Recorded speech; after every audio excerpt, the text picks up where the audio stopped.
नमस्कार। Indigenous television हेरिरहनुभएका दर्शकहरूमा हार्दिक स्वागत तथा अभिवादन। म कुमार यात्रु।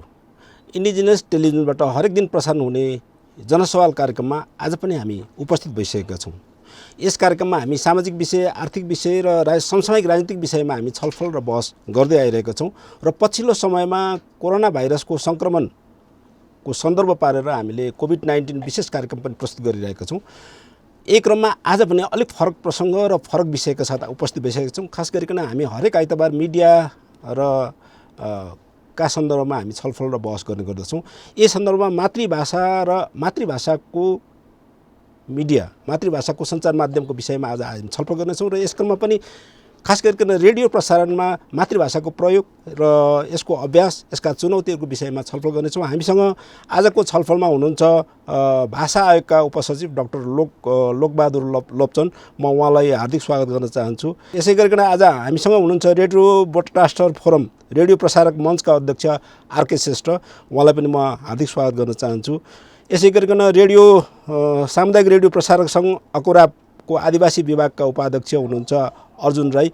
उहाँलाई पनि हार्दिक स्वागत गर्न चाहन्छु। इन्डिजिनियस कम्युनिटी रेडियो नेटवर्ककी उपाध्यक्ष बिनुमाया राई, उहाँ आफ्नो एफएम ओखलढुङ्गाबाट हुनुहुन्छ। उहाँ पनि हामीसँग जोडिसक्नु भएको छ। उहाँलाई म स्वागत गर्न चाहन्छु। त्यसै गरी दोलखा स्थित कालिन्चोक रेडियोका स्टेसन म्यानेजर जीवन लामा पनि हामीसँग जोडिनु भएको छ।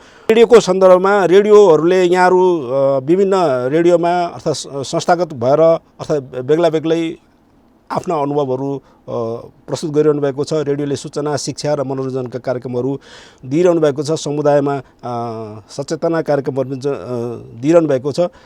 तर अहिलेको नयाँ प्रसङ्गमा मातृभाषालाई चाहिँ रेडियोहरूले कसरी न्याय गर्नुभएको छ भन्ने प्रश्न पनि अहिले विभिन्न स्थानबाट उठिरहेको छ र अहिले नेपाल सरकारले आफ्नो बजेट भाषणमा मातृभाषाका प्रसारणहरूलाई प्रसारक संस्थाहरूलाई सहयोग गर्ने भन्ने पनि उद्घोष गरेको छ। यही पृष्ठभूमिमा मिडियामा मातृभाषाको प्रयोग, यसको व्यवस्थापन, यसको अभ्यास र चुनौतीका सम्बन्धमा विशेष छलफल गर्नेछौँ। सबैभन्दा पहिला म कालिम्पोङ एफएम दोलखाबाट नै सुरु गर्नु होला। हाम्रो जीवन लामा हुनुहुन्छ। तपाईँको विचारमा कस्तो अनुभव छ भन्ने विषयमा छोटोमा राखिदिनु होला, अनि त्यसपछि म क्रमशः छोटोमा अहिलेको सन्दर्भमा चाहिँ अभ्यास के छ भन्ने विषयमा मात्रै हामी जान्छौँ, अनि त्यसपछि अरू विषयमा हामी प्रवेश गर्छौँ। पहिला जीवनजी, कस्तो अभ्यास छ तपाईँको रेडियोमा, त्यति मात्रै राखिदिनु होला, अनि त्यसपछि अरू विषयमा हामी जान्छौँ। सबैले नमस्कार। म जीवन लामा, कालिम्पोङ एफएम दोलखाबाट। कालिम्पोङ एफएममा 2064 सालमा जब कालिम्पोङ एफएम स्थापना भयो, स्थापनाकालदेखि नै यहाँ रहेका विशेष गरेर दोलखा जिल्लामा 12वटा आदिवासी जनजातिहरू रहेका छन् र त्यसमा पनि लोपुन रूपमा यहाँ रहेका सुरेल जाति, थामी जाति र जिरेल जातिहरूको चाहिँ बसोबास रहेको हुनाले हामीले सुरुदेखि नै लगभग 2064 सालमा स्थापना भयो, केही महिनापछि, केही समयपछि हामीले ती भाषाभाषीका कार्यक्रमहरू, समाचारहरू हामीले प्रसारणमा ल्यायौँ र अहिले पछिल्लो अवस्थामा चाहिँ विभिन्न कारणहरूले उहाँहरूको भाषालाई चाहिँ हामीले निरन्तरता दिन सकेनौँ। यो हप्तामा एउटा मात्रै कार्यक्रम चलाउन पनि उहाँहरूलाई चाहिँ गाउँबाट धाएर आउनुपर्ने अनि यहाँ बास बस्नुपर्ने त्यस्तो खालको समस्या देखिसकेपछि चाहिँ हामीले अहिले तत्कालका लागि चाहिँ अहिले लकडाउन सुरु भयो। जब चाहिँ लकडाउन सुरु भइसकेपछि हामीले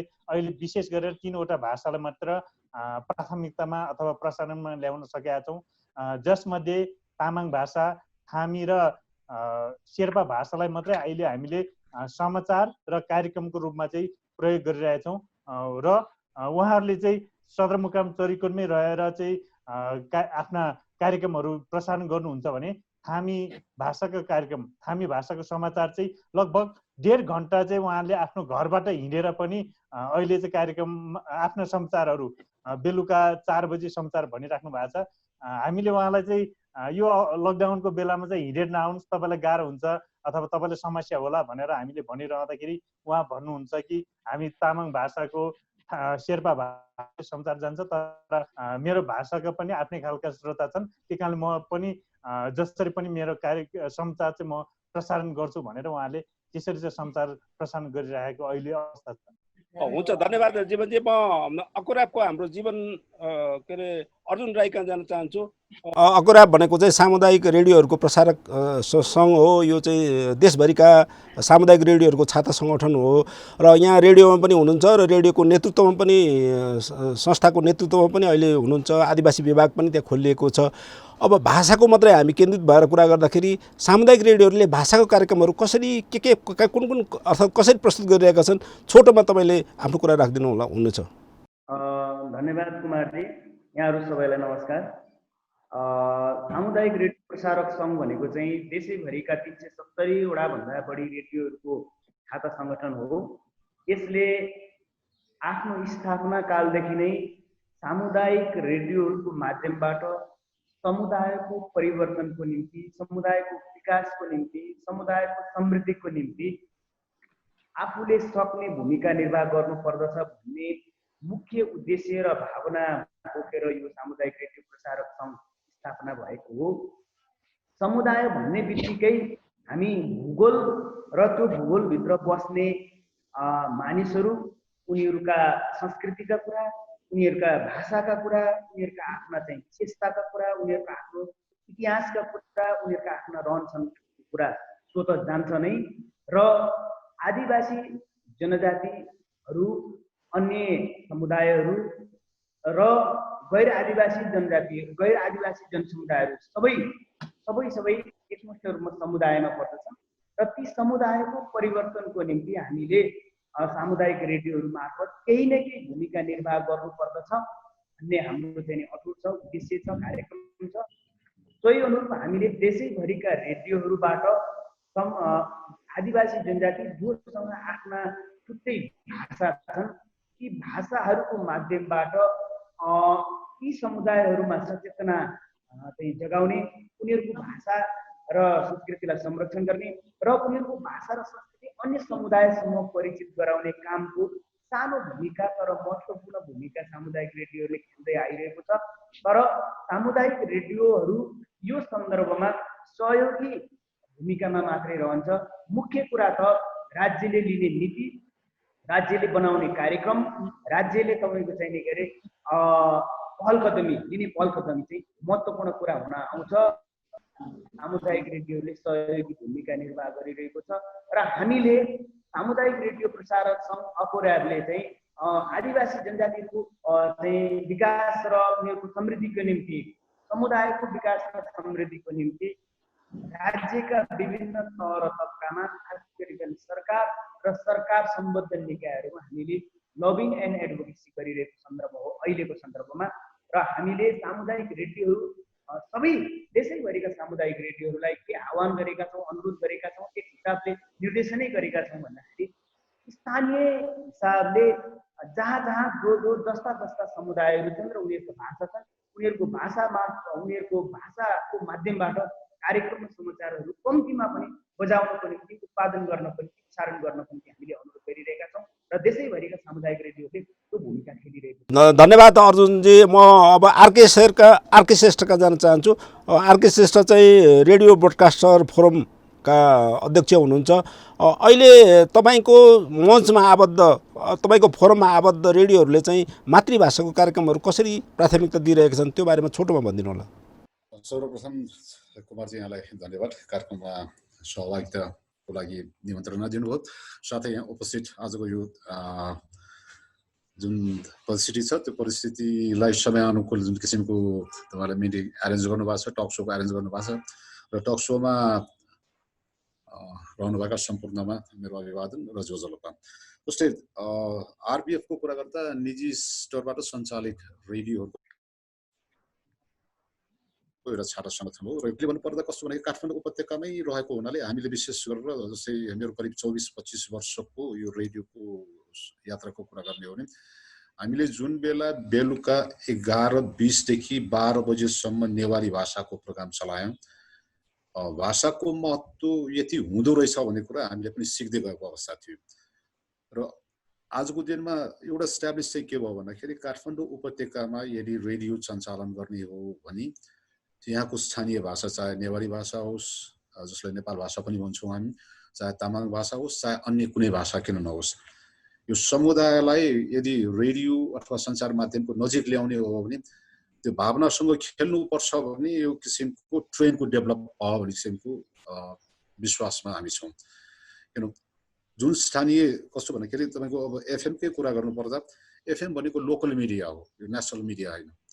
जुन लोकालिटीमा बस्नु छ त्यो लोकालिटीमा चाहिँ लोकलले बोल्ने भाषा, लोकलले मनाउने चाडपर्वहरू अथवा लोकालिटीको भावनासँग नजिक रहन सक्यो भने त्यसले चाहिँ आफ्नो टिपिआर बढ्छ अथवा आफ्नो चाहिँ श्रोता बढ्छ र श्रोता बढिसकेपछि अथवा रेडियो सुन्नलाई समूह जम्मा भइसकेपछि आफ्नो कुराहरू भन्न पाउँछन् भन्ने त्यो मान्यता इस्टाब्लिस भएको विश्वास हामी कुन आधारमा भन्न सक्छौँ भने आज काठमाडौँमा सञ्चालित उपत्यकामा सञ्चालित करिब 60-65वटा रेडियोमा कहीँ न कहीँ कुनैमा गुरुङ भाषाको कार्यक्रम छ, कहीँ तामाङ भाषाको छ, कहीँ नेवारी भाषाको छ, विभिन्न भाषाहरूले चाहिँ स्थान पाएको अवस्था हो आजको दिनमा चाहिँ।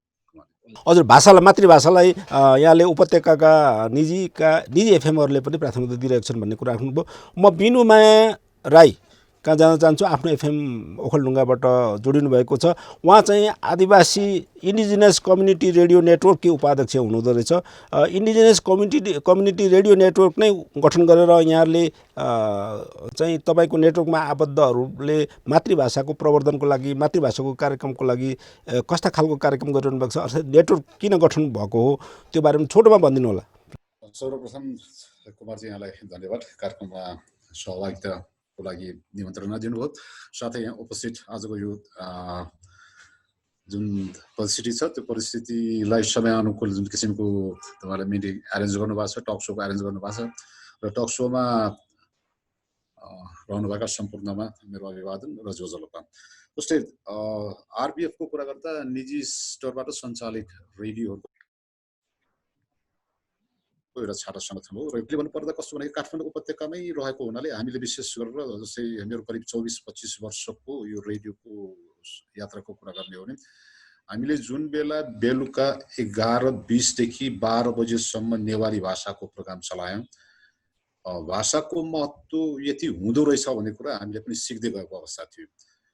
र आजको दिनमा एउटा स्ट्याब्लिस चाहिँ के भयो भन्दाखेरि काठमाडौँ उपत्यकामा यदि रेडियो सञ्चालन गर्ने हो भने यहाँको स्थानीय भाषा, चाहे नेवारी भाषा होस्, जसलाई नेपाल भाषा पनि भन्छौँ हामी, चाहे तामाङ भाषा होस्, चाहे अन्य कुनै भाषा किन नहोस्, यो समुदायलाई यदि रेडियो अथवा सञ्चार माध्यमको नजिक ल्याउने हो भने त्यो भावनासँग खेल्नुपर्छ भने यो किसिमको ट्रेनको डेभलप भयो भन्ने किसिमको विश्वासमा हामी छौँ। किन जुन स्थानीय कस्तो भन्दाखेरि तपाईँको अब एफएमकै कुरा गर्नुपर्दा एफएम भनेको लोकल मिडिया हो, यो नेसनल मिडिया होइन। जुन लोकालिटीमा बस्नु छ त्यो लोकालिटीमा चाहिँ लोकलले बोल्ने भाषा, लोकलले मनाउने चाडपर्वहरू अथवा लोकालिटीको भावनासँग नजिक रहन सक्यो भने त्यसले चाहिँ आफ्नो टिपिआर बढ्छ अथवा आफ्नो चाहिँ श्रोता बढ्छ र श्रोता बढिसकेपछि अथवा रेडियो सुन्नलाई समूह जम्मा भइसकेपछि आफ्नो कुराहरू भन्न पाउँछन् भन्ने त्यो मान्यता इस्टाब्लिस भएको विश्वास हामी कुन आधारमा भन्न सक्छौँ भने आज काठमाडौँमा सञ्चालित उपत्यकामा सञ्चालित करिब 60-65वटा रेडियोमा कहीँ न कहीँ कुनैमा गुरुङ भाषाको कार्यक्रम छ, कहीँ तामाङ भाषाको छ, कहीँ नेवारी भाषाको छ, विभिन्न भाषाहरूले चाहिँ स्थान पाएको अवस्था हो आजको दिनमा चाहिँ। बेनुजीको यहाँ प्राविधिक समस्याको कारणले उहाँ छुट्टिनु भएको छ, फेरि जोडिनु होला। म डाक्टर लोकबहादुर लोप्चन, उहाँ भाषा आयोगको चाहिँ मा कार्यरत हुनुहुन्छ, उपसचिव हुनुहुन्छ, तर भाषाको उहाँ एकजना अनुसन्धानकर्ता विज्ञ पनि हुनुहुन्छ।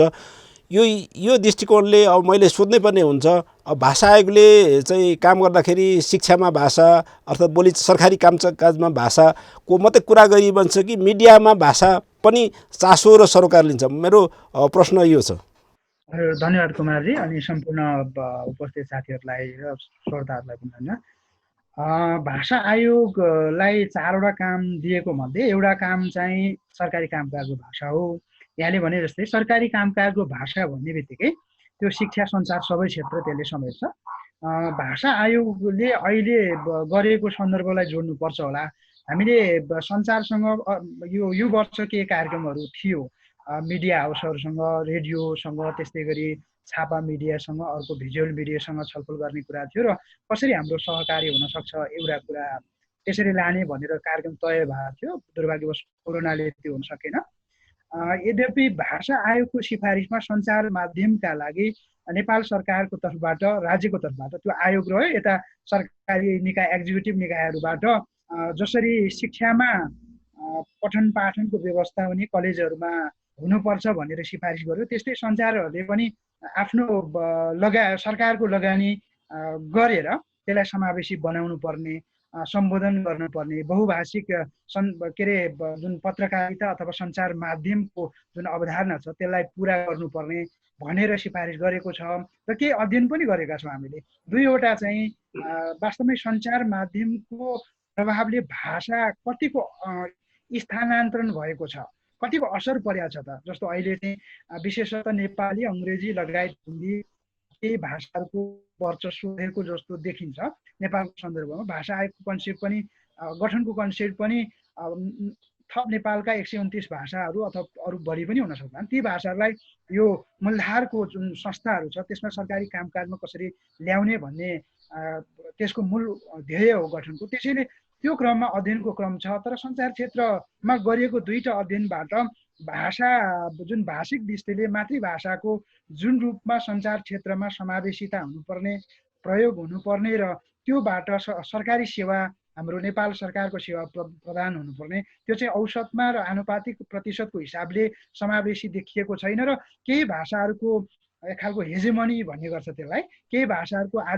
अधिकतम प्रयोगको कारण अरू भाषाहरू लोप हुँदै गएको, जस्तो हिन्दीको कारण नेपालीमा असर परेको, इङ्ग्लिसको कारण नेपालीमा असर परेको, नेपालीको कारण अन्य मातृभाषामा असर परेको देखिया हुनाले अरू भाषाहरूलाई कसरी स्पेस क्रिएट गर्ने भनेर उसले केही अध्ययनहरू गरेको छ, केही सिफारिस पनि गरेको छ। यद्यपि इनडेप्थमा गहिराइमा गएर अध्ययन गरेर स्थानीय तहले के गर्नुपर्छ, त्यस्तै गरी त्यो पुनर्संरचित सन्दर्भमा अर्को कुरा चाहिँ प्रदेशले के गर्नुपर्छ, केन्द्रीय सरकारले के गर्नुपर्छ भन्ने कुराहरूलाई अझ विशेष गहन अध्ययन गरेर यो क्षेत्रको लागि स्पेसिफिक यो सञ्चार क्षेत्रलाई, रेडियो क्षेत्रलाई कसरी एड्रेस गर्ने भन्ने सन्दर्भ जोड्नु पर्यो। अहिले हामी एउटा कुरा मैले यहाँलाई यही प्रसङ्ग भनिहाल्यो, हामीले 7 प्रदेशका करिब 21 भाषा,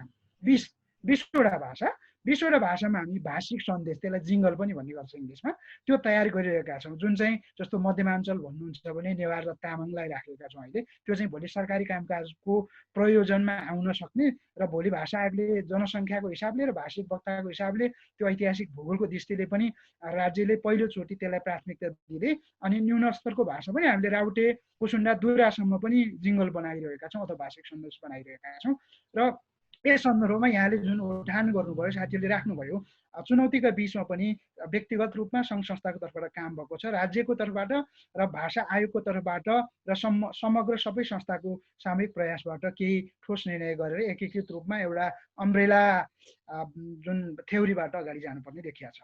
हुन्छ, धन्यवाद। म फेरि पछि यहाँ आउने नै छु। अहिले चाहिँ हामी अर्थात् समग्रमा रेडियोबाट अर्थात् मिडियाबाट चाहिँ भाषालाई संरक्षण गर्नको लागि, सम्वर्धन गर्नको लागि, भाषामा सूचना दिनको लागि के गर्न सकिन्छ भन्ने विषयमा हामी परामर्श गर्नेछौँ र यो आजको यो अन्तर्क्रिया कार्यक्रमले पनि यहाँहरूलाई सहयोग पुग्छ भन्ने लागेको छ। बिनुजी जोडिनु भएको छ। बिनुजी अघि यहाँले प्रसङ्ग थप्दै हुनुहुन्थ्यो, तपाईँको अभ्यास भनिदिनु होला बिनुजी प्लिज। हजुर, विशेष गरेर अब अघि मैले विशेष आदिवासी सामुदायिक रेडियो सञ्जालको विषयमा सुरुवात गरिसकेको थिएँ। यो रेडियो सञ्जालभित्र अहिले 23-24वटा रेडियो छन्, जसमध्ये आदिवासीले नै सञ्चालन गरेको पर्छन्। र यो आदिवासी सामुदायिक रेडियो किन सुरुवात हुनु पर्यो अथवा कसरी भयो त भन्ने सन्दर्भमा कुरा गर्नुपर्दाखेरि चाहिँ विशेष गरेर अब जनजातिको सहभागिता, सञ्चार चाहिँ सहभागिता हेर्ने हो भने अहिले पनि कमै छ। अहिले नेपालको सन्दर्भमा हेर्ने भने 750 को हाराहारीमा रेडियोहरू छन्, जुन चाहिँ 350 को हाराहारीमा सामुदायिक रेडियो छन् भने अरू रेडियोहरू पनि छन्, जसमध्ये यो रेडियोभित्र यसरी 23-24वटा रेडियो भन्ने हेर्दाखेरि चाहिँ धेरै रेडियोमा लगभग 750 हाराहारीमा चाहिँ यो 23-24वटा रेडियो हुनु भनेको चाहिँ एकदमै कम्ती हो। त्यस कारणले गर्दाखेरि विशेष जनजातिहरूको सहभागिता र उनीहरूको वकालत गर्नको लागि पनि यो रेडियो यो आदिवासी सामुदायिक रेडियो सञ्जालको सुरुवात भयो, जसले चाहिँ अघि यहाँले हाम्रो जीवन लामासँग कुरा गर्नुभयो, जसरी उहाँले चाहिँ विभिन्न त्यहाँका स्थानीय भाषाहरू जो चाहिँ विभिन्न भाषाभाषी बोल्नुहुन्छ को भाषामा रेडियो सञ्चालन गरिरहेको छ। त्यसरी नै हामीहरूले पनि र म एउटा आदिवासी सामुदायिक रेडियो सञ्जालको उपाध्यक्ष मात्रै नभएर ओखलढुङ्गा जिल्लाको पहिलो सामुदायिक रेडियो आफ्नै एफएमको स्टेसन म्यानेजर पनि हो र 11 वर्षको मेरो अनुभवमा चाहिँ विशेष यस ठाउँको बारेमा अथवा यस रेडियोले भूमिका खेलेको विषयमा कुरा गर्नुपर्दा भने म आफै पनि बाहिङ राई हुँ। त्यसकारणले गर्दाखेरि हामीले यो भाषा विशेष गरेर भाषा संरक्षणको लागि यस रेडियोले कस्तो भूमिकाहरू खेल्ने भन्ने खालको चाहिँ हामीले यहाँ तामाङ भाषामा कार्यक्रम सञ्चालन गर्यौं र विशेष गरिकन हामी बाहिङ भाषामा विशेष पिएसए जिङ्गलहरू बनाइरहेका छौँ। तथापि हामीलाई समस्या चाहिँ के हो भने अहिले म आफै पनि बाहिङ राई हुँ, तर म आफैले पनि बाहिङ राई भाषामा कार्यक्रम सञ्चालन गर्नु पर्यो भने त्यो भाषामा शुद्ध नभएको कारणले गर्दाखेरि म आफैले पनि यो कार्य चल्ने असमर्थ। यहाँ विशेष ओखलढुङ्गामा हेर्दाखेरि राईमा पनि बाहिङ राई, वाम्बुले राई, तुङ राई लगायतका राईहरू छन्। लगायत तामाङ, शेर्पा, मगर, गुरुङ, नेवार, क्षेत्री ब्राह्मण को जनसङ्ख्या रहेको छ यस ठाउँमा, यस जिल्ला। र कति पटक मैले चाहिँ विभिन्न समुदायहरूलाई गरेको छु भने यदि तपाईँहरू आफ्नो भाषामा कार्यक्रम सञ्चालन गर्न चाहनुहुन्छ भने हामी चाहन्छौँ हाम्रो रेडियोबाट, तर विभिन्न समुदायलाई भन्ने गरेको छु तपाईँहरू आफ्नो कार्यक्रम सञ्चालनको निम्ति चाहिँ रेडियोले निःशुल्क समय उपलब्ध गराउनेछ, आउनुहोस् न सञ्चालन गरौँ भन्दाखेरि कसैले पनि आँट गरेको छैन। केही समय अघि विशेष गरेर विगत वर्षहरूमा यो तामाङ भाषामा हामीले सञ्चालन गर्थ्यौँ। तथापि आरके सर, यो मातृभाषाको कार्यक्रम उत्पादन गर्नको लागि कतिको चुनौतीपूर्ण छ, के समस्या आउन सक्छन्? कार्यक्रम उत्पादनको लागि, समाचार सम्प्रेषणको लागि भाषामै काम गर्ने जनशक्ति कस्तो छ, त्यो बारेमा भनिदिनुहोस् न आरके श्रेष्ठजी। कुमारजी, यस्तो समस्या आफ्नो ठाउँमै छ होइन। सबभन्दा पहिला म चाहिँ यो विभिन्न सञ्चार माध्यममा भाषालाई चाहिँ कोटाको हिसाबमा पार्ने हिसाबमा पार्छ भन्ने सोच छ। आज जस्तै बिनुजीकै कुरा सुन्दाखेरि पनि जस्तै हामीलाई शुद्ध बोल्न आउँदैन र हाम्रो भाषा सञ्चार माध्यमको लागि सुन बनाएर प्रस्तुत गर्ने सोचमा छौँ कि नुन बनाएर प्रस्तुत गर्ने सोचमा छौँ। र हामी के मान्यता राख्छौँ भन्दाखेरि समाजको लागि त्यो भाषिक कार्यक्रम समाजको लागि एउटा दर्पण होस् र नुन जसरी हामीलाई आवश्यकता छ त्यो कार्यक्रम नुन जस्तो होस्।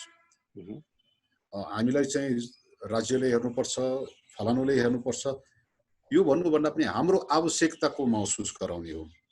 हामीले कार्यक्रम जस्तै आज त्यो एक्सेस छ, आज एउटा फिङ्गर क्लिकले गुगलले हरेक तपाईँको यो कार्यक्रम निर्माणको लागि चाहिने आवश्यक मटेरियलहरू कलेक्सन गर्न सक्छौँ।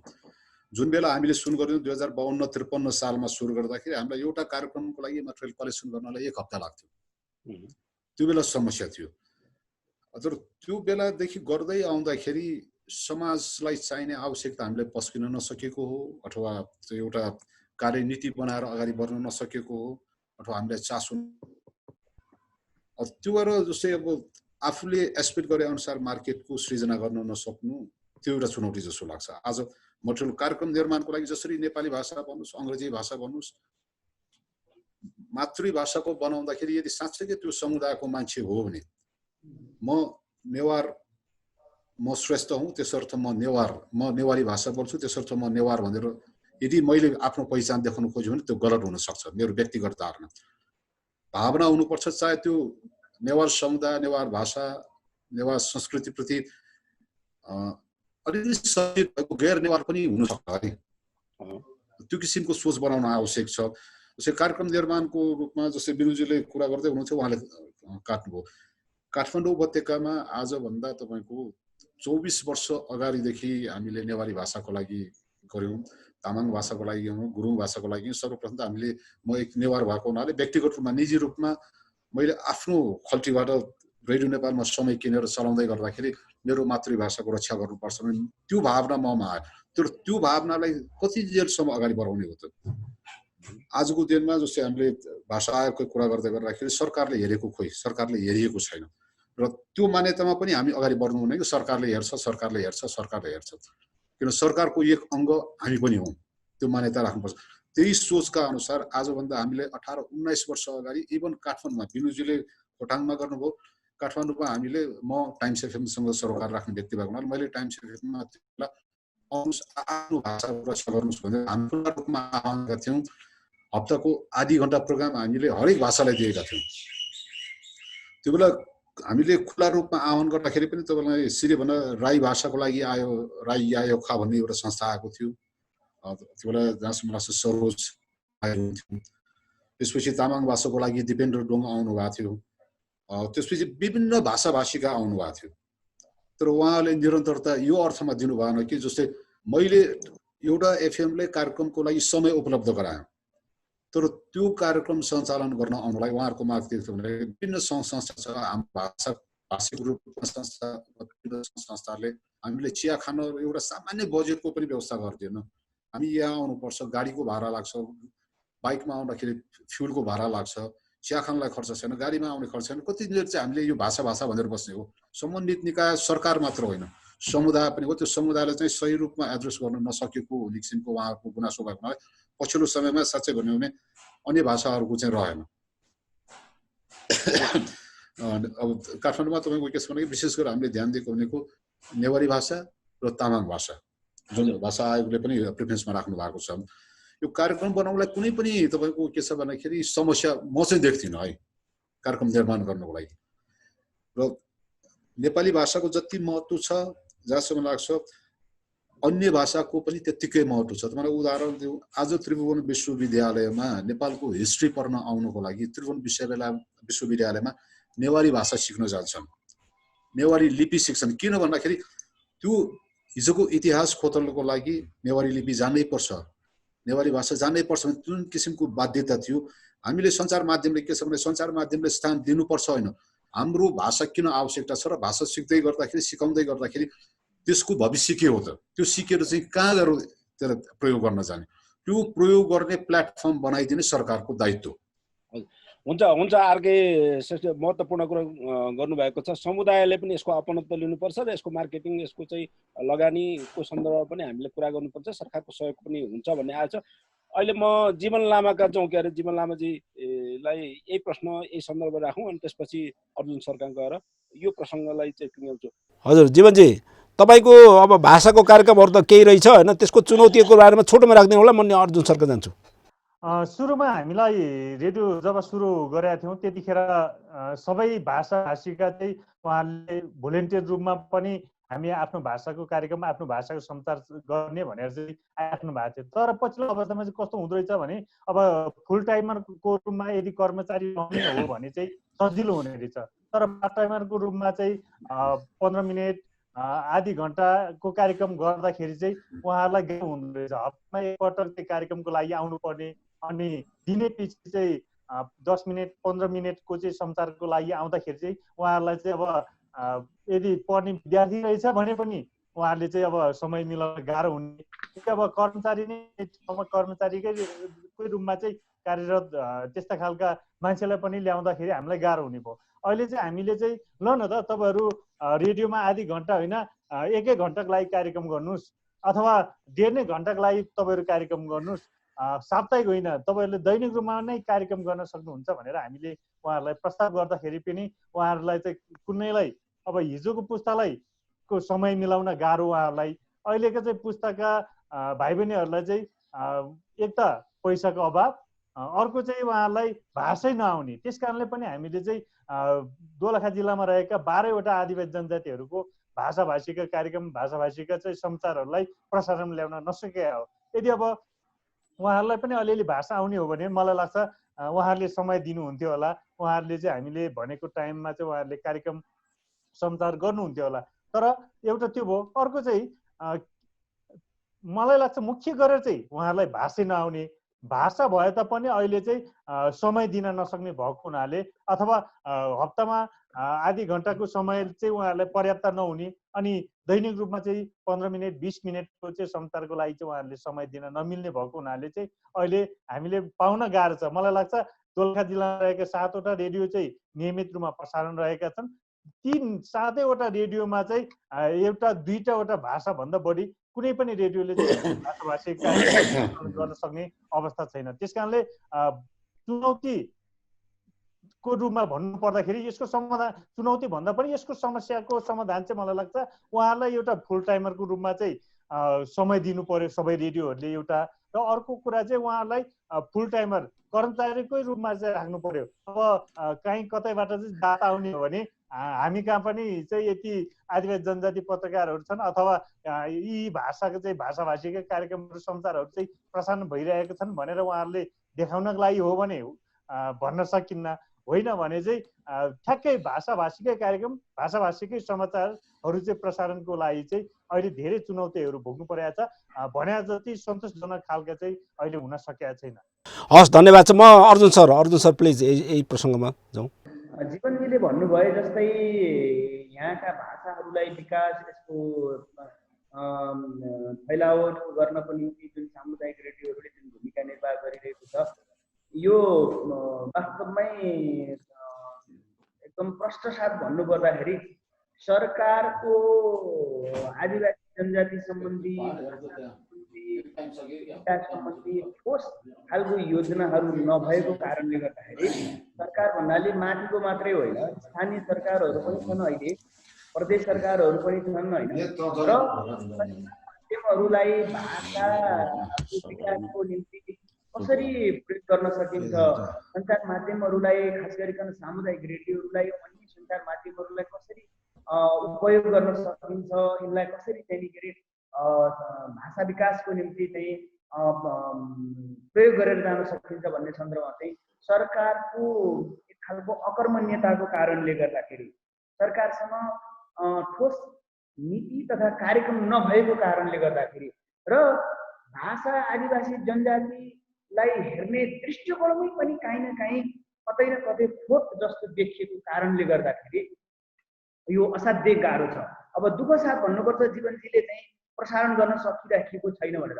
हामी धनकुटामा, मेरो धनकुटा बेस्ड हो मेरो रेडियो स्टेसन रेडियो मकानो, हामीले यहाँबाट असाध्यै दुःखका साथ 5वटा भाषाको कार्यक्रम र 5वटा भाषाको समाचार अहिले पनि हामी प्रसारण गरिरहेका छौँ। अहिले पनि यो कोरोना महामारी जुन ढङ्गले चलिरहेको छ, जसरी हामी बन्दाबन्दीमा छौँ, जस्तो अवस्थामा हामी लकडाउनको परिस्थिति सामना गरिरहेका छौँ, यो अवस्थामा पनि हामीले 5वटा भाषाबाट कार्यक्रम र चाहिँ समाचार प्रसारण गरिरहेका छौँ। असाध्यै हामी त यहाँ कम्तीमा पनि स्थानीय सरकारहरूलाई अनुरोध गरिकन हामी यो सम्बन्धित भाषा र समुदायका यहाँ जातीय सङ्गठनहरू छन्, उहाँहरूसँग बसेर छलफल गरिकन उहाँहरूको पनि योगदान रहने गरी हामीले समय उपलब्ध गराउने, हामीले कन्टेन्ट विषयवस्तु बनाउने, यी विषयहरूमा हामीले निरन्तर छलफल गरेर कम्तीमा हामीले 5वटा, तर सबैतिर सधैँ यस्तो अवस्था नरहन पनि सक्छ। जस्तो जीवनजीले अघि भन्नुभयो, अब यो अवस्था दोलखामा रहेन। र हामीले ध्यान दिनुपर्ने कुरा के हो त भन्दाखेरि अहिले मुख्यतया सरकारलाई कसरी भाषाहरूको विकास गर्न सकिन्छ, सञ्चार माध्यमहरूको माध्यमबाट कसरी चाहिँ भाषाको विकास, त्यो संस्कृतिको विकास, त्यो समुदायको आदिवासी जनजाति समुदायको विकास गर्न सकिन्छ भन्ने कुराको ठोस कार्यक्रम र ठोस नीति र बजेटको व्यवस्था गर्न गराउनको निम्ति चाहिँ हामीले असाध्यै महत्त्वपूर्ण भूमिका खेल्न सकिन्छ। हामीसँग यहाँ भाषा आयोगको सर हुनुहुन्छ लोकचन सर, म उहाँ मार्फत हामीले म एउटा बताउँ, हामीले राष्ट्रिय कार्यशाला गोष्ठी धनकुटाकै हिलेमा गऱ्यौँ। आदिवासी जनजातिमा सामुदायिक सञ्चार माध्यमको भूमिका के हुन सक्छ, भाषा आयोगबाट एकजना सर पनि आउनु भएको थियो। हामीले अरू धेरै एक्सपर्टिज महेन्द्र लावती लगायत अरू धेरै प्रदेश नम्बर 1 को मन्त्री चेतन राई उहाँहरूको उपस्थितिमा हामीले एउटा चाहिँ महत्त्वपूर्ण विषयमा छलफल गरेका छौँ। हामीसँग त्यो रेफरेन्स छ र हामी के भन्न चाहन्छौँ भन्दाखेरि भाषा आयोगको माध्यमबाट देशैभरि सङ्कटमा रहेका विकास गर्न पर्ने भाषाहरूको सन्दर्भमा चाहिँ भाषा आयोगले नीतिगत हिसाबले पनि सोचोस् र सञ्चार माध्यमहरूलाई कसरी प्रयोग गरेर जान सकिन्छ त्यसको सन्दर्भमा चाहिँ सरकारहरूले ध्यान दिन सकोस् भन्ने म यो कार्यक्रम मार्फत अनुरोध पनि गर्न चाहन्छु। धन्यवाद छ। हामी आज चाहिँ रेडियो प्रसारणमा मातृभाषाको प्रयोग र यसको अवसर अभ्यासका विषयमा हामी छलफल गरिरहेका छौँ। हामीसँग हुनुहुन्छ कालिन्चोक एफएमका स्टेसन म्यानेजर जीवन लामा, यसै गरिकन आफ्नो एफएम ओखलढुङ्गाबाट बिनुमाया राई, यसै गरिकन हामीसँग हुनुहुन्छ अकोराबका उपाध्यक्ष आदिवासी विभागका उपाध्यक्ष अर्जुन राई, यसै गरिकन रेडियो ब्रोडकास्टर फोरमका अध्यक्ष हुनुहुन्छ आरके श्रेष्ठ र भाषा आयोगका उपसचिव भाषाविद हुनुहुन्छ डाक्टर लोकबहादुर लोप्चन। हामी मातृभाषाको प्रयोग मिडियामा कसरी गर्ने, यसको अभ्यास के छ भन्ने विषयमा हामीले छलफल गरिरहेका छौँ। र यही सन्दर्भमा डाक्टर लोप्चनलाई मेरो अर्को पूरक प्रश्न छ। हामीले नेपालमा चाहिँ 123वटा भाषाहरू छन् र ती भाषाहरूमध्येमा पनि केही भाषाहरू चाहिँ संरक्षित भाषा, सुरक्षित भाषाहरू छन् र ती भाषाहरूको प्रयोगको सन्दर्भमा कुन कुन भाषाहरू मिडियामा प्रयोग गर्न सकिन्छ होला? तपाईँ एकजना भाषा आयोगको एकजना कर्मचारीको हिसाबले भन्दा, उपसचिव जिम्मेवार पदाधिकारीको हिसाबले भन्दा पनि भाषाविदको हिसाबले कस्तो कस्तो भाषाहरूलाई प्रयोग गर्न सकिएला र त्यसको लागि कस्तो खालको वातावरण चाहियो होला? तपाईँको के छ धारणा यसमा? हजुर, वास्तवमै भाषा चाहिँ तपाईँले भने चाहिँ 123 भन्दा 29 भाषा अहिले भाषा आयोगले 6वटा पछि पहिचान गरेको छ।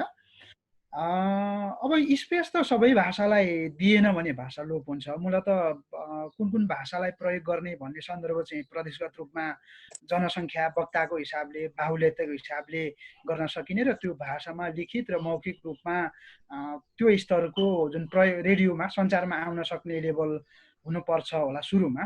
त्यसको अध्ययन अनुसन्धानले व्याकरणदेखि लिएर त्यसका शब्दकोशदेखि लिएर सञ्चारको लागि पर्याप्त भाषिक सम्पदा भनौँ न त्यो हुनुपर्छ। अहिले चाहिँ अब साथीहरूको कुरा जुन राख्नु भएको छ त्यसमा मलाई के लाग्छ भन्दा हामीले सरकारको रूपमा अहिले स्थानीय सरकारहरू छ क्या। मूलत स्थानीय सरकारहरू, स्थानीय रेडियो अथवा सरकारी रेडियो नेपालको सबैको कभरेज र कन्टेन्ट तल लोकल लेभलसम्म पुग्दैन। अहिले त हामी जुन फेडरलिजमको जुन 3 स्ट्रक्चरमा 3 लेयर्स गभर्मेन्टमा छौँ र त्यसमा के भनिएको छ भने लोकल लेभलले भाषा संस्कृति संरक्षण गर्नुपर्ने भनेर संविधानमा त त्यो अधिकार अनुसूचीकृत गरेको छ। र त्यो स्थानीय तहको बजेट जुन सामाजिक सांस्कृतिक क्षेत्रको बजेट छ त्यो बजेट छुट्याउँदाखेरि शिक्षालाई पनि छुट्याउनुपर्छ, सञ्चारलाई पनि छुट्याउनुपर्छ क्या। तर त्यो कुरा लोकल लेभलमा अहिले भौतिक पूर्वाधारको विकास जुन अहिलेको चाहिँ यो डोजरी विकास भन्ने गर्छ क्या, त्यसले छोपिएको अवस्था छ क्या। त्यस कारण यो सोसल, इकोनोमिक र कल्चरल डेभलपमेन्टको हिसाबले भाषा आयोगले त सिफारिस गर्ने हो, उसको खासै त्यस्तो एक्जिक्युटिभ पावरमा हुँदैन होइन। त्यसले गर्नुपर्ने के हो भन्दा सम्बन्धित जुन वर्ग छ अथवा भाषिक समुदाय छ, ती समुदाय सङ्घ संस्था छ, ती संस्थाहरू मार्फत जुन एउटा आफ्नो आवाज उठाउँदै अथवा आफ्नो अधिकारको माग गर्दै जुन लोकल्ली गभर्मेन्टलाई दिइसकेपछि त उहाँले कार्यक्रम बजेट जस्तो अरू पूर्वाधारलाई दिन्छ सर्टेन पर्सेन्ट त्यो सामाजिक अथवा पत्रकारिता लगायत शिक्षा हुँदै भाषा लिपि संरक्षणमा दिनुपर्छ।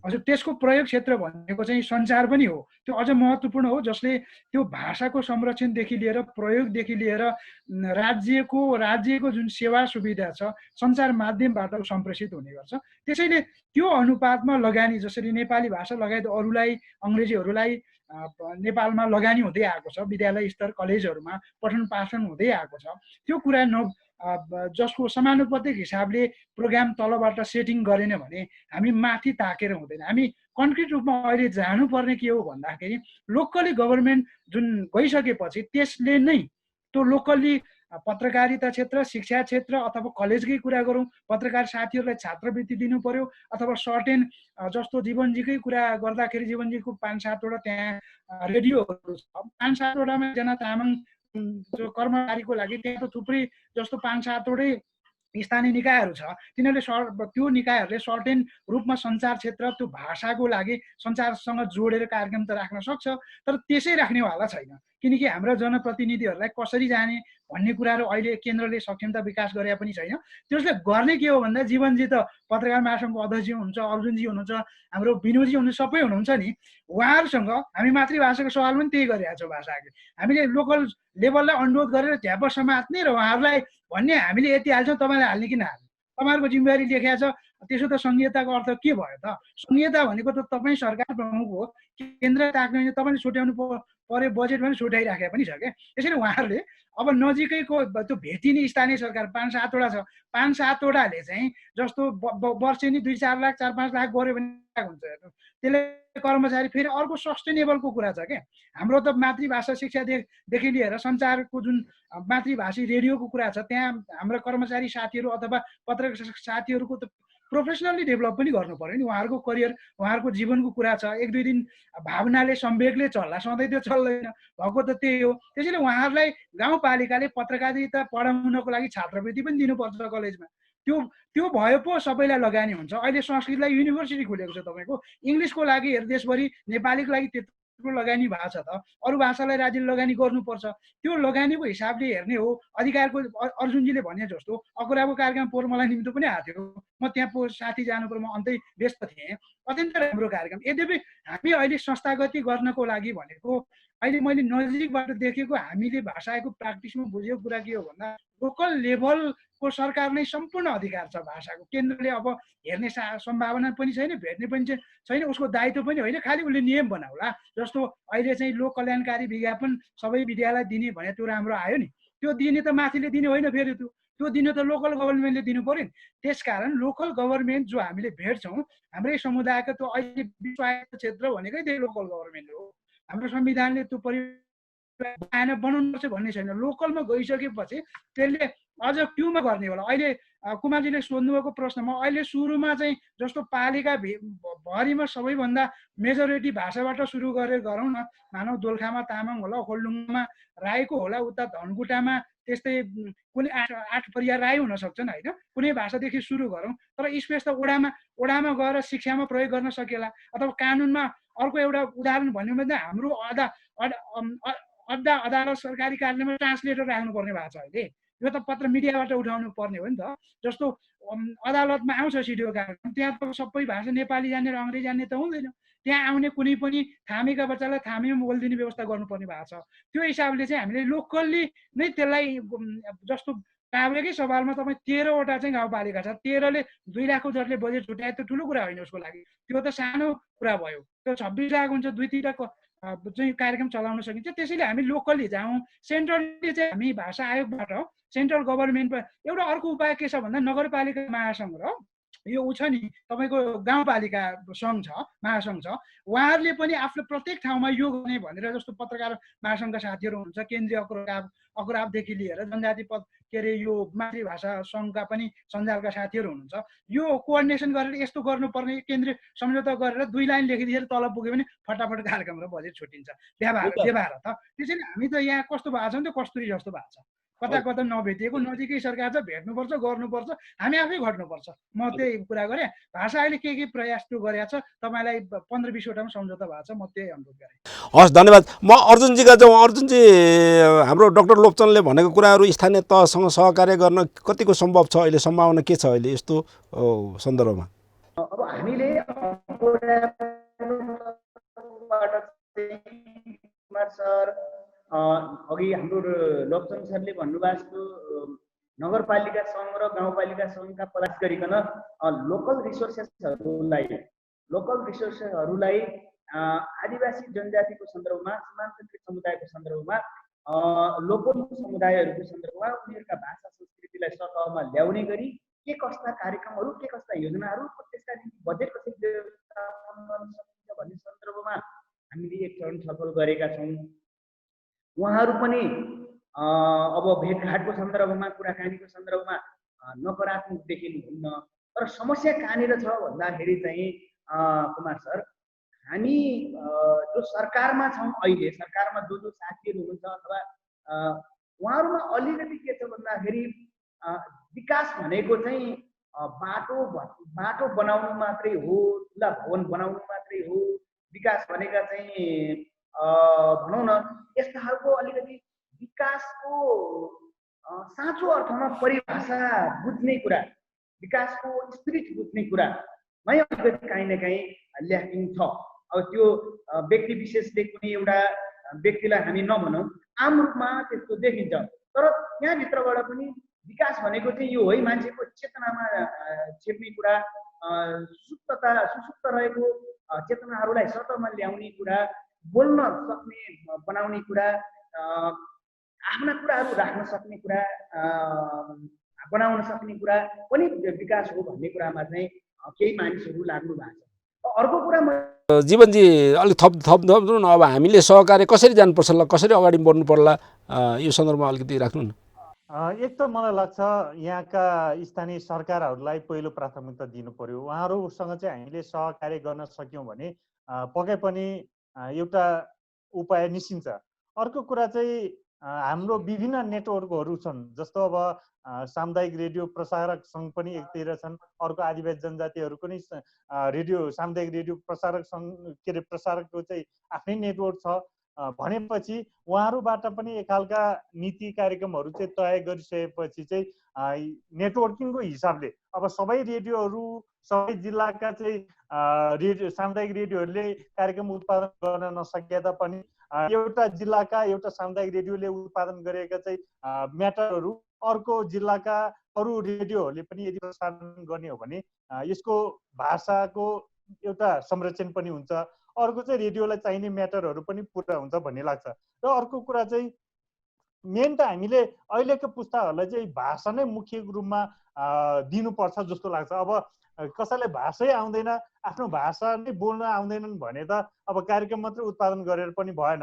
अहिले तपाईँलाई भन्नु पर्दाखेरि जति पनि सामुदायिक रेडियोहरू अथवा अरू रेडियोहरूले चाहिँ हामीले यति भाषामा चाहिँ कार्यक्रम गरिरहेछौँ, यति भाषामा चाहिँ समाचार भनिरहेछौँ भनेर भनिराख्नु भएको छ, त्यो चाहिँ एकदम अरू भाषामा नेपाली माफ गर्नु होला अर्को भाषाको ट्रान्सलेट गरेर त्यही समाचार चाहिँ भनिराख्ने हो भने त त्यो भाषाको भ्यालु भएन नि, होइन?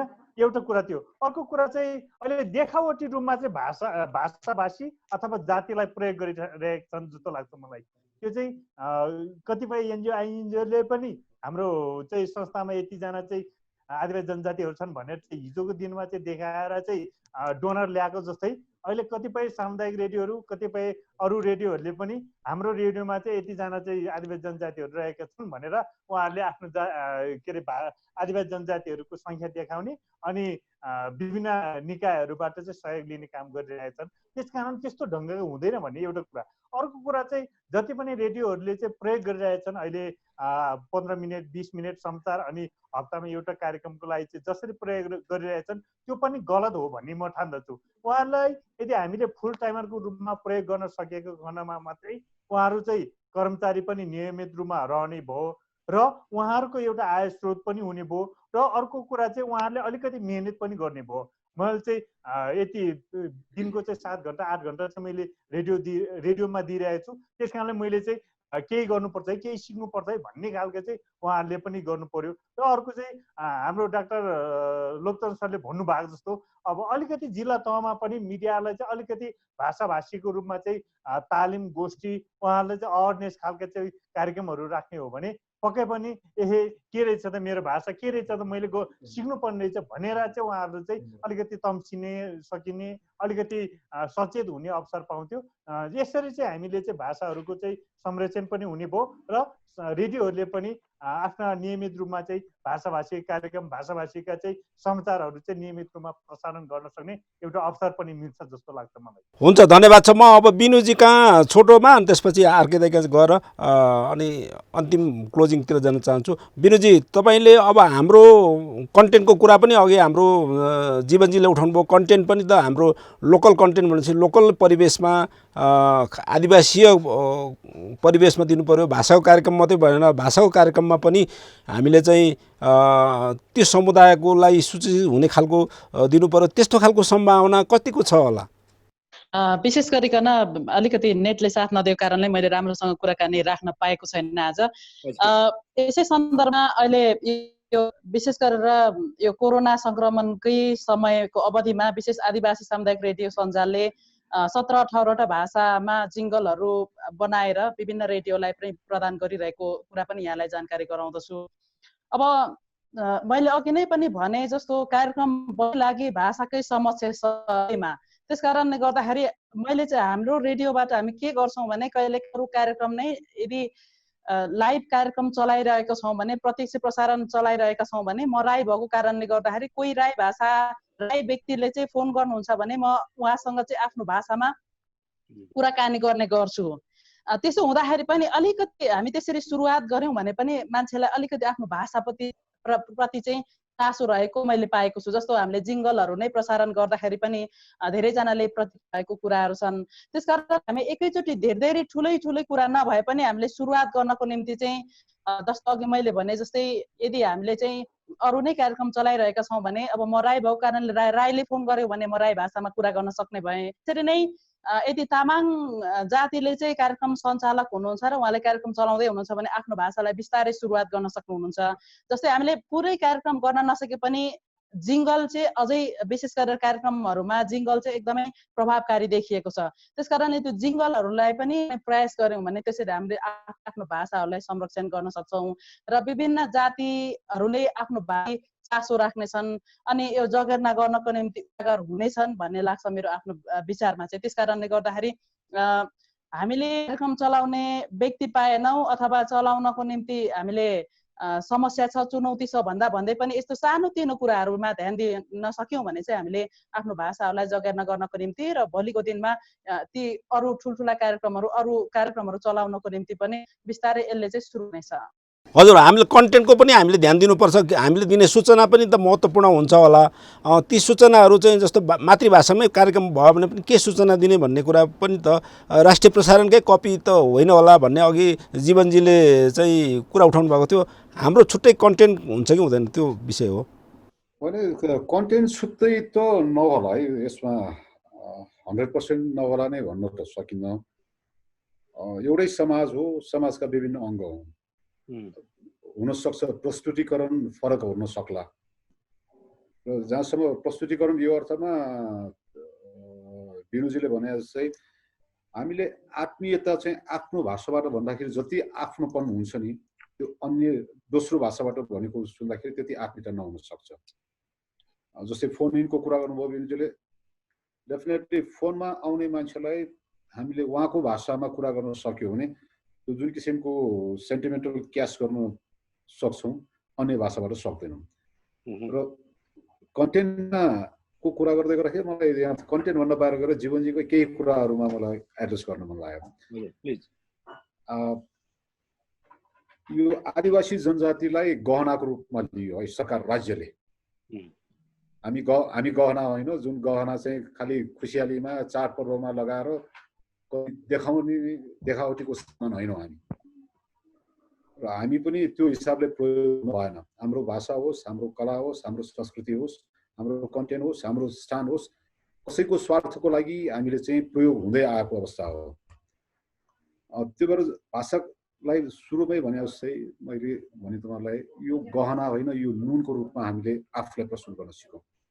हामीलाई प्रयोग गरेर कुनै एनजिओ आइएनजिओले फन्डिङ लिने, इभन सरकारले पनि त्यही हिसाबले काम गरेको छ। एउटा देखावटी मात्र छ। यसमा चाहिँ भाषा आयोग सरले भन्दै गर्दाखेरि 129वटा भाषा छन्, हामी एड्रेस गर्दैछौँ। यो सुन्दै आएको 24 वर्ष भइसक्यो हामीले है। राज्य स्तरबाट यो हुन्छ, स्थानीय सरकारबाट यो हुन्छ, प्रादेशिक सरकारबाट यो हुन्छ भन्दा त्यहाँ पनि एक किसिमको कस्तो भने कि अस्थिर राजनीति भनौँ आजको दिनमा स्थायी सरकार हुँदाखेरि पनि खोइ त अहिलेसम्म भएको। यसलाई राज्यबाट केही एड्रेस गर्ने हो भने हामीलाई कहीँबाट फन्डिङ चाहिँदैन है। एउटा नीति ल्याइदिनुहोस् कि स्थानीय भाषाबाट चलाउने रेडियोहरूलाई सरकारले केही एड्रेस गरिदिनुहोस्। स्थानीय भाषाबाट चलाउने रेडियोहरूमा त्यही लोकलको भाषामा विज्ञापनहरू दिँदाखेरि त्यो विज्ञापनमा केही छुट हुने हिसाबले त्यो किसिमको एड्रेस गर्नु छ। नीतिहरू ल्याइदिनुहोस्। राज्यबाट कोष ल्याऊ भनेको छैन। हामीलाई पैसा भन्दा पनि नीति हो। यहाँ नीति बोल्दैन, व्यक्ति बोल्ने देश हो यो। आज एकजना व्यक्ति हुन्छ, उहाँले एउटा विचार लाद्नुहुन्छ, अर्को व्यक्ति नहुन्छ। त्यही भएर चाहिँ नीतिबाट सञ्चालित राज्य भयो भने सायद हामीलाई सजिलो हुन्छ। र व्यक्तिबाट चल्दै गरेको अवस्थामा हामी आफै प्रयोग भइरहेछौँ। म कसैलाई दोष दिँदैनौँ। जस्तै जीवनले भन्नुभयो नि हामी प्रयोग हुँदै आएका छौँ। आज मेरो एफएममा 80वटा चाहिँ आदिवासी जनजाति 80जना चाहिँ काम गर्छन् भने त्यो प्रोफाइलिङ देखाउन पक्षमा गइरहेछौँ। त्यो प्रोफाइलिङ देखाउने होइन, भावनाले चल्दैन। त्यो भावनाको ठाउँमा व्यावसायीकरण जबसम्म हुन्छ स्थान व्यवस्थाबाट अलिकति पर हुने बित्तिकै कुनै पनि संस्थाले मैले चाहेर पनि मैले नेवारी भाषा प्रोग्राम गर्न सक्दैन, किन मैले 24 वर्ष गरेछु भने अब आएन भने त्यसको रिटर्न केही आएन भने भाषा भावनाले बग्दैन। हस्, धन्यवाद छ। अब हामी म कार्यक्रमको अन्तिम क्षणमा आएछौँ, अन्तिम चरणमा छौँ। अब 1 मिनटमा तपाईँहरूले आफ्नो कन्क्लुड राखिदिनु होला। अब के गर्ने त, कसरी जाने भन्ने विषयमा बिनुदेखि सुरु गरौँ, बिनु माया राईदेखि नै सुरु गरौँ। 1 मिनटमा अन्तिममा क्लोजिङ रिमार्क्स तपाईँले राखिदिनु होला। बेनुजी। धेरै धेरै धन्यवाद कुमारजी, आज हामीलाई यसरी यो महत्त्वपूर्ण विषयको लागि हामीले निम्त्याउनु भयो। इभन मलाई पनि निम्त्याउनु भएको लागि धेरै धेरै धन्यवाद दिन्छु। पक्कै पनि यो विशेष विषयवस्तु हो हाम्रो लागि आजको। यो मातृभाषामा रेडियोहरूले जुन प्रकारले चाहिँ विशेष प्रकारको भूमिका खेल्न सक्छन्, किनभने रेडियो चाहिँ कुना कन्दराहरूतिर रहेका छन्। त्यसकारणले अब विभिन्न किसिमका समस्याहरू, चुनौतीहरू हामीसँग छन् र पनि हामी कसरी सानोतिनो सुरुवात गर्न सक्छौँ भन्ने कुरामा ध्यान दिइरहेको छु म मेरो आफ्नो तर्फबाट।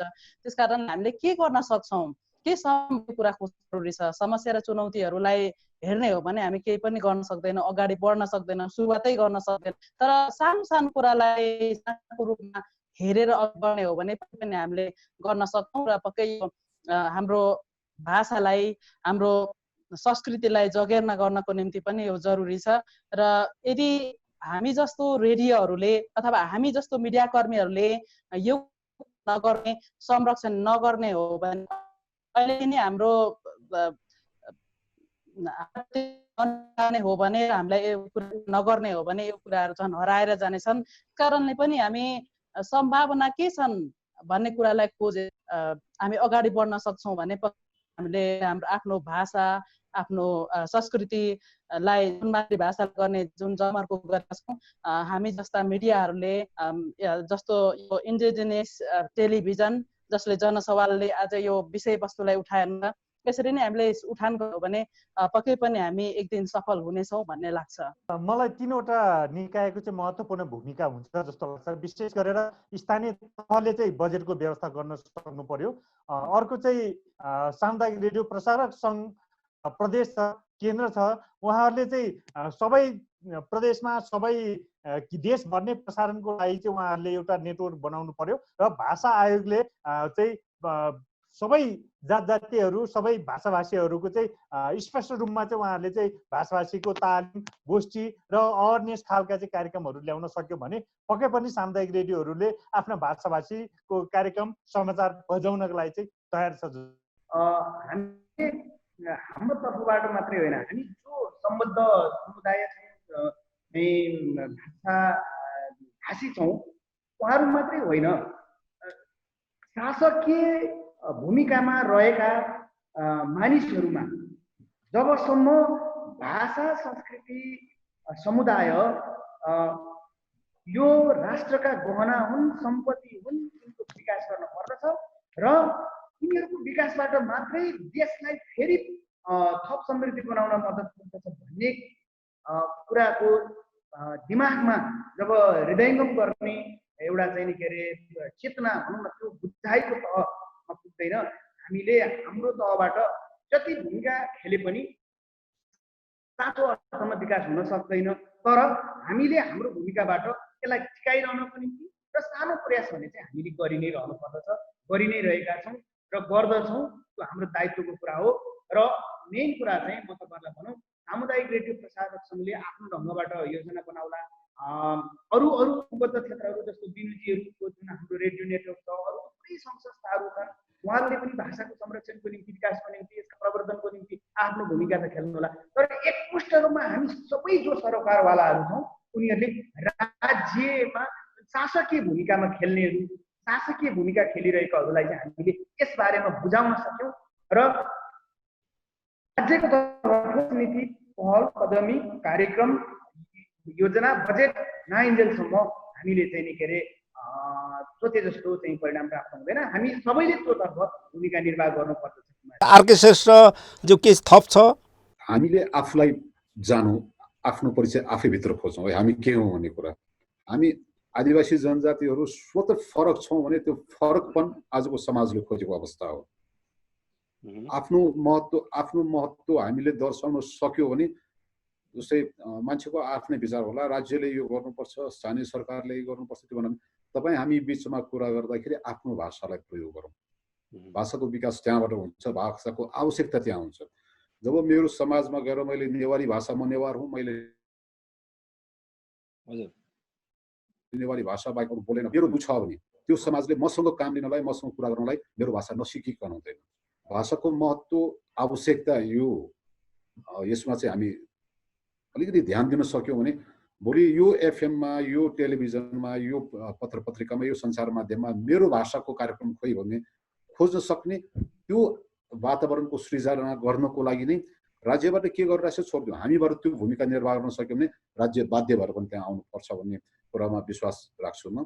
अन्तमा यहाँको प्लेटफर्मको लागि इन्डिजिनियस टेलिभिजन धन्यवाद। अन्तिममा आफ्नो निष्कर्ष राख्दिन म डाक्टर लोप्चनलाई अनुरोध गर्छु अनि म कार्यक्रम अन्तिम गर्छु। मलाई यो आरकेजीको 24 वर्षको जुन मातृभाषाप्रतिको प्रशासन संस्था र त्यो देनको लागि म उहाँलाई धन्यवाद दिन चाहन्छु र उहाँसँगै सुरुवात गर्न चाहन्छु। मूलत जीवनजीले भने जस्तै वंशान्तरण भाषा भइरहेको छैन। भाषा आफ्नो समुदायमा नबोल्ने हुँदाखेरि अप्ठ्यारो भएको छ र भाषा मर्दैछ। त्यसैले यसको लागि चाहिँ 2-3टा कुरा गर्नुपर्छ। पहिलो कुरा चाहिँ जस्तो अहिले स्थानीय तहमा पनि अङ्ग्रेजी लाउँदैछ स्कुलमा, त्यस्तै गरी अङ्ग्रेजी लाउने अहिले केन्द्रमा संस्कृत लाउँदैछ। त्यसकारण त्यसको लागि आन्दोलन पनि भइरहेछ। त्यसैले अब दिनेवाला रहेनछ। विशेषतः यो किनारामा लागेको वर्गको लागि केही प्रशासनिक जुन पुनर्संरचना अहिले पनि भएको छैन, मानसिकता हुनै बाँकी छँदैछ। अब मलाई लाग्यो के हो भन्दा 24 वर्षको इतिहासमा यस्तै रहन्छ, अबको 4 वर्ष अथवा 24 वर्ष यस्तै रह्यो भने हाम्रा छलफलको, हामीले गरेको अथवा हाम्रा जुन सोचहरू होइन त्यो यथार्थमा कसरी जान्छ। त्यसकारण हामी एक्सनमा जाउँ। भाषा आयोगले केही कुराहरू गर्दैछ, तर त्यहाँबाट तलसम्म आइपुग्दैन मलाई थाहा छैन। तर खालि के गरौँ भन्ने मेरो अनुरोध हो भने लोकल लेभलमा संविधानमा लेखेर दिएको छ, प्रदेशलाई दिएको छ, केन्द्रलाई दिएको छ। सम्बन्धित भाषिक जुन एक्टिभिस्ट अथवा भाषिक सङ्घ संस्थाहरू, पत्रकार साथीहरू त राज्यको चौथो अङ्गै हो। उहाँहरू नै पीडित भयो भने त अरू पीडितको आवाज कसरी उठाउनु होला। त्यसैले उहाँहरूले यसलाई अधिकारको रूपमा सम्बन्धित ठाउँमा उठाउनै पर्छ। भाषा आयोगले यो भन्न मिल्छ कि मिल्दैन, तर उहाँहरूले उठाएन भने जनताले त्यो चाहिँ किनारमा बसेर सूर्यले कहाँ उठाउँछ। सूर्यको म कार्यक्रममा गएको छु, त्यहाँ छोडिसकेको छ बोल्न भनेपछि जीवनजीहरूले उठाउने हो त्यो, अथवा हामीले उठाउने, हामीले त उठाइरहेको छ, मैले उठाइरहेको। त्यसैले हामीले उठाउनुपर्छ।